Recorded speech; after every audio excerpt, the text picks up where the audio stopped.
My name is Chance Lord. This is my second year. I'm a sophomore, and my major currently is community health.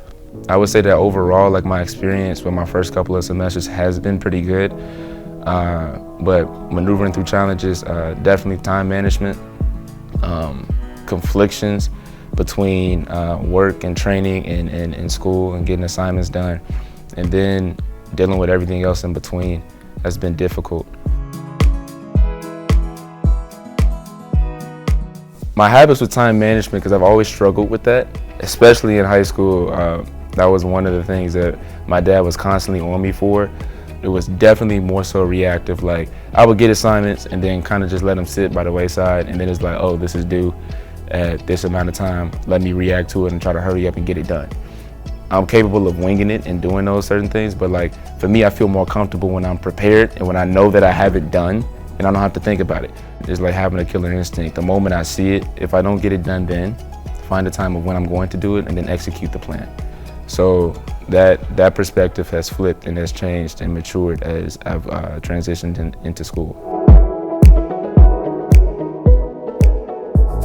I work as a personal trainer. I teach speed classes. I'm being mentored to essentially run a business.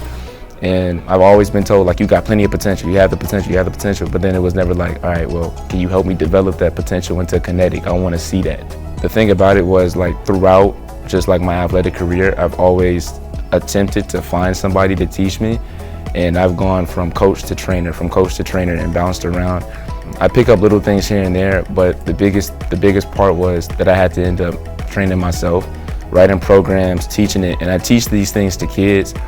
And sometimes I think to myself, like, man, I really wish that I had that teacher for me. I feel like the biggest shortcut in life is having a teacher, having somebody to guide you is the biggest thing, because they've already accumulated the knowledge that you needed, and you don't have to go and pick up the pieces to put it together yourself.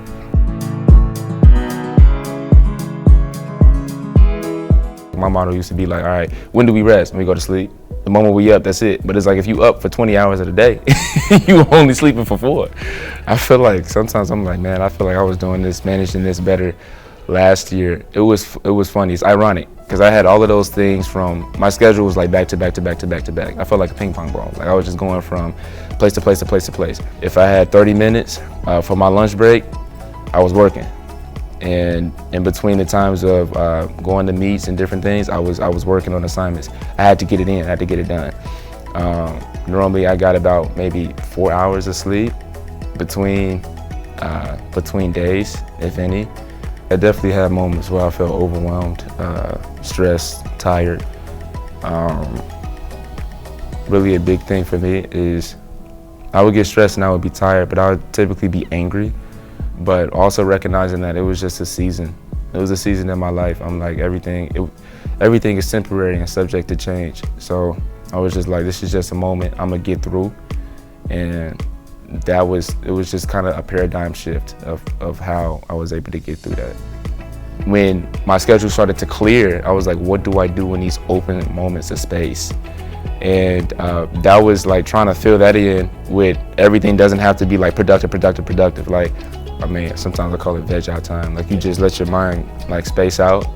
That's good, because it needs time to rest. It needs time to rest, besides just when you're sleeping.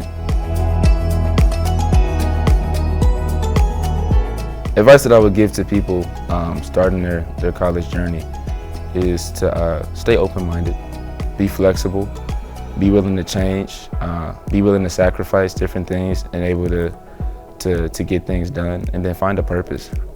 Finding a purpose, that makes everything easier as far as why am I doing it. Students nowadays, they don't know why they're in school. They're like, why am I here? And when you don't know why you're here, you're like, I don't want to be here. I'd rather be home chilling, or I'd rather be doing this or working on this. And I can relate to that. So finding a purpose as to what is your why, that would be huge for people that are coming into college, especially because this is something that you're expensing money for. You don't want to waste your time. You don't want to just be here. You want to really commit to what it is what your goal is. All classes that I've had that aren't geared towards where I'm going, some of them I'm like, man, I really don't want to have to go through this. But then other ones, I'll read up on them and I'll look at, and I'm like, okay, wait, there's something to gain from this. So the mature side of me is like I can still gain. You could take from anything, especially like me taking different techniques and stuff from different trainers and different experiences, and then merging those together. But then having it where like some of this stuff is like, let me weed out the fluff and let me just take what exactly what I need. So some of these courses I feel like are fluff, but others I'm able to still gain something from and put those together, and they actually help me. It makes me more well-rounded individual. So finding that that purpose is that's what I would tell kids coming in.